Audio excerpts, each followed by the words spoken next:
Good morning, brothers and sisters. Have you shouted for joy yet? Have you ever thought that any moment can be the most beautiful, the most valuable, and the most unforgettable? It's true. The moment you're with the Lord is the most beautiful. Why? For the Lord is the most beautiful Son of Man in the whole universe. He is the most beautiful lover of our souls. And when you are with the most beautiful and the most glorious Son of Man, then it is the most precious moment in your life. We have to shout for joy, for it is that very moment, in this second, you draw near to the Lord. The moment that you're with Him, then it is the best moment, the most precious. Not only you find it is the most glorious and the precious moment, and even the Lord Himself also treasures this very moment when we are with Him. I like to sing a very good song with you. It's in Songs of Love 2, Song 164. By you the best is now. Should we sing this hymn slowly? I can't manage this hymn so well, for there are some notes that are very high. But I really enjoy singing this song, and I experience that this moment is very precious indeed. When we're singing, remember, take notice that the Lord is present with us. He is very attentive to hear our singing. He is listening to our prayers, and He knows what our feelings are. Even though we're singing, the Lord knows our desire in our hearts. Not only He can hear, and He can feel our love to Him. Let us sing this hymn. By you the best is now, for you're better than all. I'm not ashamed when I relied on you. By you I will rejoice. I once believed the past better than now, and I forgot you were with me now.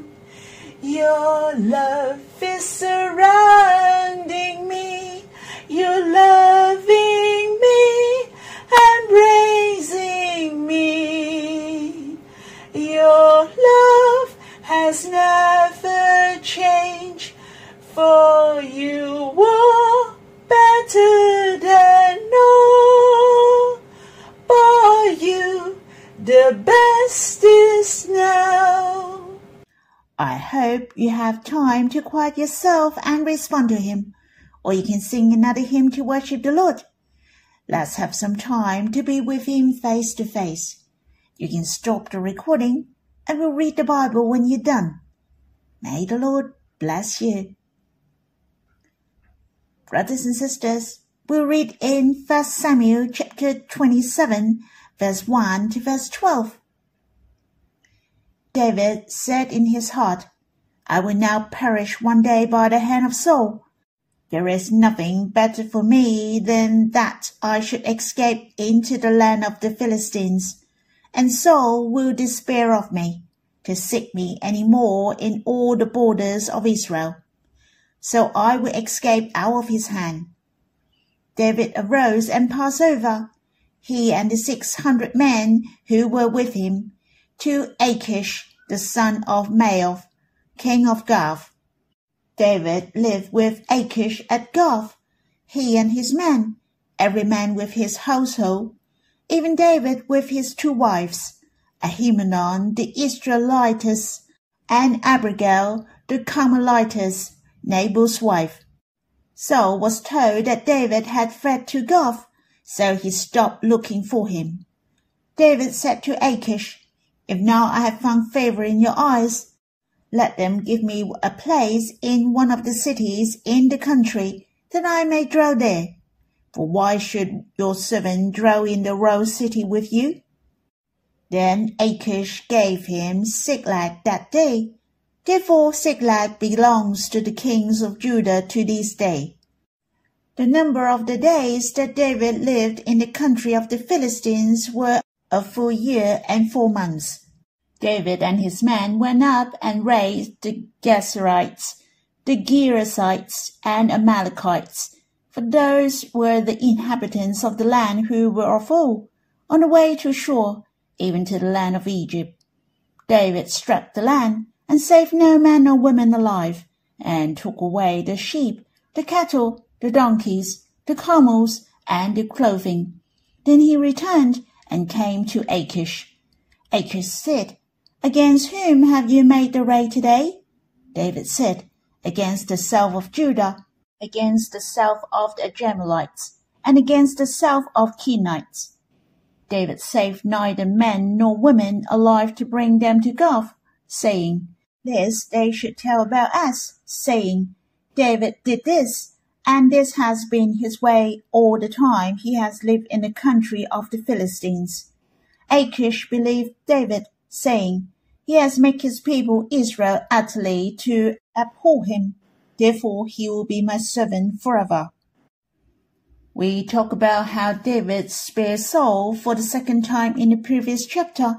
However, David still couldn't trust Saul, although in chapters 26 verse 21, Saul said, Return. Yet David didn't go back to him. As it has clearly shown, David couldn't trust Saul, which was reasonable, as Saul was the one who broke his words. And in verse 1 to verse 4 mentioned that David had been hiding in the wilderness of Hachilah in Ziph. Yet the Ziphites were always loyal to Saul. If David continued drifting through the wilderness of Ziph and hiding from Saul, it wouldn't be a sustainable solution. Moreover, there were 600 men following him. The number was likely growing. No wonder he thought that leaving the wilderness of Ziph and going to the Philistine territory would be safer. He guessed Saul wouldn't rashly provoke war with the Philistines just to seek him. And this wasn't his first escape to Gath in order to stay away from Saul. In chapter 21, verse 10 to verse 15 were the journey of David to Gath. However, the content in chapter 21 was different from chapter 27. When David went to Gath, he didn't want to be recognized, and there were not a lot of people following him. Yet David was discovered and taken to King Achish. David played a fool before the king in order to save himself.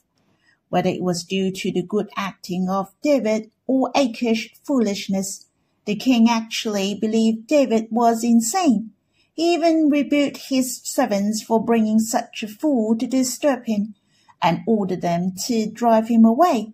But in chapter 27, not only King Achish accepted David and the 600 men who follow him, but also trust him deeply and even entrust him with the city of Ziklag. Obviously, Achish assumed David was desperate and forced to seek refuge with him. And during that year and 4 months, David acted against Saul and the Israelites, raiding the southern territories. Achish believed the Israelites must hate David a lot. Thus, David was desperate and would be the servant of Achish forever. You see, in verse 12, Achish was very confident. Achish believed David, saying, He has made his people Israel utterly to abhor him. Therefore he will be my servant forever. Truly the speech of Achish was exaggerated and in fact unfounded. He misjudged David. It is worth noting that verse 1 and verse 12 reveal the inner thoughts of these two men. Verse 1 is the thought of David, while verse 12 reveals the thought of Achish. I wonder how the writer of 1 Samuel knew what David was thinking and how he knew what Achish was thinking. These make me realize that the Bible must be the words of God, for only God is all-knowing. He would inspire the author of 1 Samuel to express the thoughts of David and Achish. I'm delighted to know that God really knows all my thoughts and intentions, proving that God cares for us and watches over us. Verse 1 and verse 12 reveal the minds of David and Achish. One thing I must emphasize is that truly our thoughts are our big influence. Thus, we must guard our thoughts, since God is very attentive to us. Even He knows our minds from our innermost. Brothers and sisters, if we always think of Him, keep the Lord in our mind, and meditate on His words, imagine how joyful and delighted is the Lord.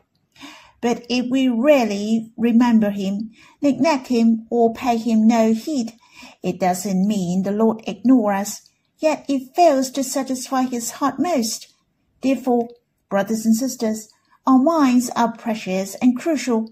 Consider the thoughts of David and Achish, which actually influenced their decisions. Achish expected David would be his servant. In fact, Achish intended to conquer Israel through David.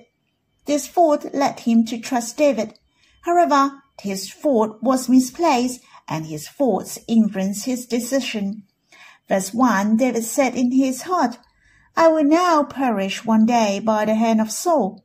This thought influenced David's decision to flee to the land of the Philistines and seek Achish's protection. David took action in verse 2. David arose and passed over, he and the 600 men who were with him, to Achish, the son of Maoch, king of Gath. Obviously, our mind has a great influence on our decisions and choices. As we can see from verse 1, we know the thoughts of David were not good. Do you agree? He thought he would perish one day by the hand of Saul. In fact, this thought was inconsistent with the will of God. God appointed him to reign after Saul as king of Israel. How could he be possibly die at Saul's hand? In my opinion, I believe this thought didn't come from God, but David. Even though it was a weak and unbelief thought, it was not right for him to think this way. However, the thought entered his heart, you see, which led him to make a wrong decision. I believe it was not the will of God for David and his 600 followers went over to Achish, the son of Maoch, the king of Gath. Yet God had mercy on them.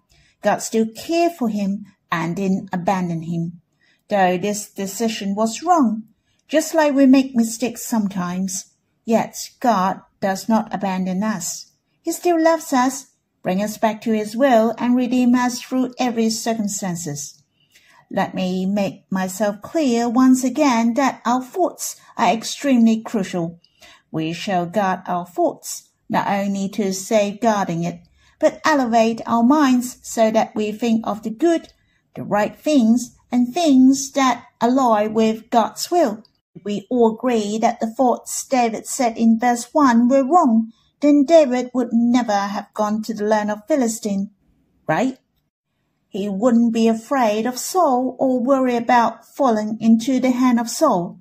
For God had already proven twice that He had delivered Saul into David's hands. But why did David think the opposite? Truly, he was unwise.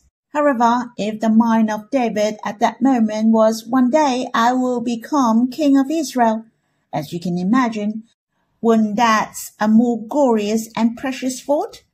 If so, he would trust in God and rejoice in Him more. The thought of his sovereignty would be more certain since God had promised and anointed him as the king of Israel. Brothers and sisters, it is a big reminder for us. What we think affects our whole being.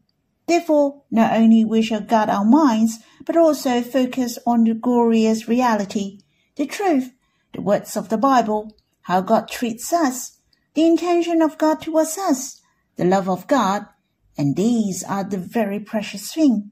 We shall meditate on these truths and always think about it. It is the greatest help to our souls in which draws us closest to God, and we will trust in Him, feel grateful, and have the certainty of our direction ahead. Brothers and sisters, it is extremely and crucially important to guard our minds. We should win the battle in our thoughts day by day.